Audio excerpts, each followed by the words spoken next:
Assalomu alaykum bolalar, yaxshimisizlar? Mening ismim Mashu Komazaki. Men Yaponiyadanman. Hozir Toshkentdagi Yunus Rajabiy nomidagi O'zbek Milliy muzika san'at institutining magistratura bo'limida dutor yo'nalishda birinchi kursda o'qiyapman. Men o'zbek tilini eng birinchi o'rganganim 10 yil oldin edi. 10 yil oldin birinchi marta O'zbekistonga keldim. Buxoro shahri 32-maktabida muzika fandan dars berishga keldim. Va 2 yil yashagan edim. Maktabida dars berayotganimda o'zbek chiroyli xalq kuylaridan ham men ham o'rgandim.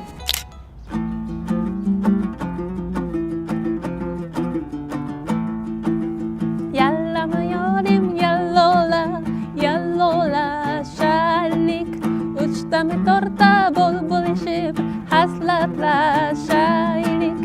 Yallama yorim yallola, yallola shaylik, uchtami torta bo'lishib hasratlashaylik.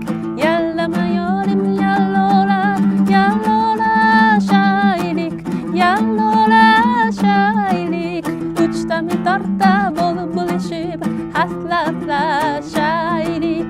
Uchtami torta bo'lishib hasratlashaylik. O'zbekistonga kelib, men juda ham hayron bo'lgan narsa bor edi. O'zbek xalqlar hamma shunaqa talabalardan yosh kattalarigacha hamma odamlar men o'zbek tilini gapirsam va o'zbekcha qo'shiqni aytsam, hamma xursand bo'lib, rahmat deb minnatdorchiligini aytib berdilar. Yanada xursand bo'lib o'zbek tilini o'rgangim keldi. O'zbek xalqlarini o'zini madaniyatini, san'atini va O'zbekistonning o'zini tilini yaxshi sevadi-yu, shuning uchun ham chet ellik mendek xorijlik o'zbek muzikasini ijro etsam, gapirsam, ular xursand bo'lib meni qabul qilishadi. Va meni talaffuzga, nimaga, grammatikaga u boshqacha aytyapsiz deb hech kim shunaqa aytmaydi. Hamma juda mehribon edi-da. Yaxshi gapiryapsiz deb shunaqa maqtanib beradi-yu, men ham qo'rqmasdan gapirishni boshladim. O'zbek va yapon millatining o'xshash tomonlari esa yosh kattalarga hurmat qilish juda ham o'xshaydi deb o'ylayman. Metroga o'tirsam, bizda masalan Yaponiyada shunaqa maxsus o'tiradigan joy bor. Yosh kattalar kelsa, homiladorlar kelsa, joyni berish kerak degan joy belgilangan.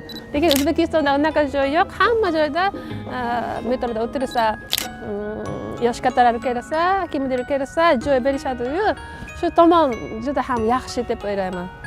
Men o'ylaymanki, har bir millatga bag'rikenglik yarashadi.